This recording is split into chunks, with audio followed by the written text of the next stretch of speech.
So this is part 2 of the Battle of Rossbach, and I hope you enjoyed part 1. This part covers the actual battle itself, and just as a disclaimer, the units on the screen won't stand for any set number of troops, they're just there to help with representation. And as usual, I'm not going to tell you who wins just to keep it a surprise, but it kind of says on the screen, so yeah, just close your eyes if you don't want to know until the end. While the Allied cavalry was advancing in pursuit of the Prussians, Austrian hussar scouts reported seeing the Prussian army moving towards the Allies rather than away from them. Hildburghausen himself even saw Prussian hussars screening Seydlitz's cavalry, but he dismissed the reports of his Austrian hussars and told himself that the Prussian hussars were just screening the retreat of the main army.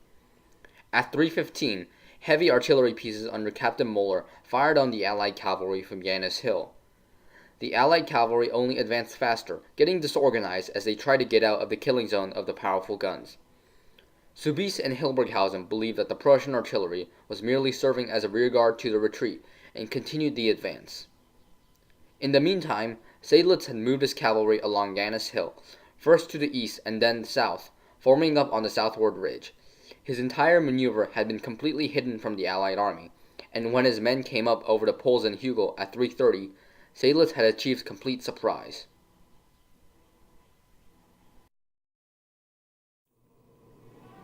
Seydlitz had formed up his cavalry into two waves. The first wave constituted of 3 regiments, the Zetrich Dragoons, the Meinecke Dragoons, and the Lieb Hussars, for a total of 15 squadrons. The second wave was made up of 4 regiments, the Garde du Corps, the Rothschild Cuirassiers, the Dreisen Cuirassiers, and the Gendarmes, for a total of 18 squadrons. The last regiment, the Zakelli Hussars, made up the final 5 squadrons, and was positioned on the extreme left flank. The Allied cavalry was just passing Reikartswerben when Seydlitz threw his pipe into the air, signaling the charge. The Allies realized that they were facing a major assault and not just a rearguard action.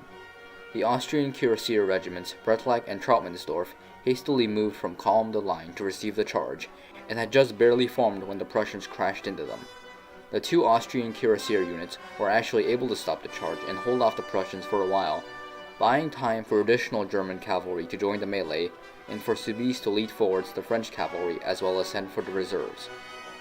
Seeking to break the stalemate, Seydlitz committed the Zakelli Hussars to attack the right flank of the arriving enemy reinforcements and sent in the second wave to conduct the pincer maneuver.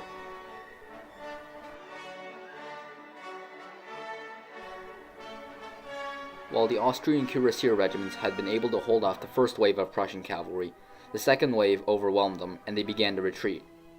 The second Allied line was made up of 3 Imperial Cavalry regiments, 1 Austrian Hussar regiment, and was about to be reinforced by 24 French squadrons. Unfortunately for the Allies, the Austrian Cuirassiers slammed into the Imperial regiments in their retreat, scattering both groups. The cavalry fight dissolved into a massive and disorganized melee, now joined by the 24 French squadrons.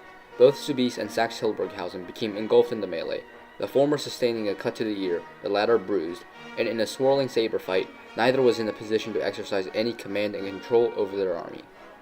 The brawl lasted about 20 to 30 minutes, bringing the huge and confused mass of cavalry into a sunken road between the villages of Reikartswerben and Tajwerben, where the Allied squadrons were routed, surrendering to the Prussians or scattering to the 4 winds. But rather than pursue the defeated enemy and destroy them, Seydlitz ordered his cavalry to rally and reorganize for another strike. This decision to hold his cavalry as a reserve for future use will be decisive in the next part of the battle. While the cavalry battle was raging, the main armies of both sides were hurrying into formation. As the Allied army advanced, the remnants of their routed cavalry ran into them, which demoralized many of the troops. Frederick's infantry advanced en echelon to swing directly over Janus Ridge and deploy in front of the enemy column.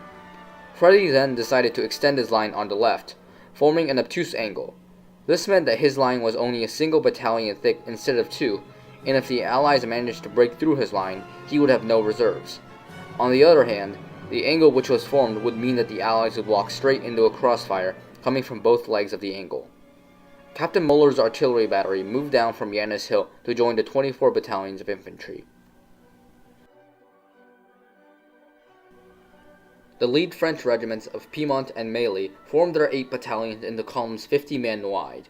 As they advanced into the angle, the Prussian artillery sprayed them with canister shot, but the French held together. When they approached within 40 paces of the Prussian line, the Prussian infantry opened fire. The volleys annihilated the leading ranks and threw the regiments into chaos. At this time, Seydlitz brought his men into action. They charged in two lines, crashing into the right flank of the Allied army. Still reeling from the devastating point-blank range volley, the French were trampled underfoot by the Prussian heavy cavalry. Already demoralized by the failed attack of the French, the Imperials ran away, taking with them the rest of the French army.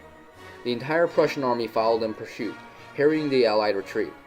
The chase only ended when the sun began to set, and the light troops of Saint-Germain-en-Laudon came to cover the retreat. If you remember from Part 1, those were the detachments that got left behind as a reserve, and they were way too far away to actually affect the outcome of the battle. When the battle was over, the Prussians counted 169 men dead and 379 wounded, for a total of 548 casualties. The Franco-Imperial Army lost 5,000 men killed or wounded. But in addition to that, they also lost 5,000 men captured, including 11 generals, 72 artillery pieces, pretty much the entire baggage train, and 21 regimental standards. In an hour and a half of combat, the Prussians had absolutely humiliated an army twice its size, and barely even half of its soldiers had actually been engaged. Besides getting Freddy back his mojo and giving him a massive ego boost, the Battle of Rossbach had a significant impact on the 7 Years' War. The French government had previously only viewed the war against Prussia as a sideshow to their grudge match against England, and the defeat at Rossbach threw them into a panic, while encouraging Freddy's allies. It also took out one of the main enemy armies, letting Freddy shift his forces away from France to deal with the Austrians in a battle even more epic than this one, which is hard to imagine. Thank you for watching, and I hope you enjoyed the video.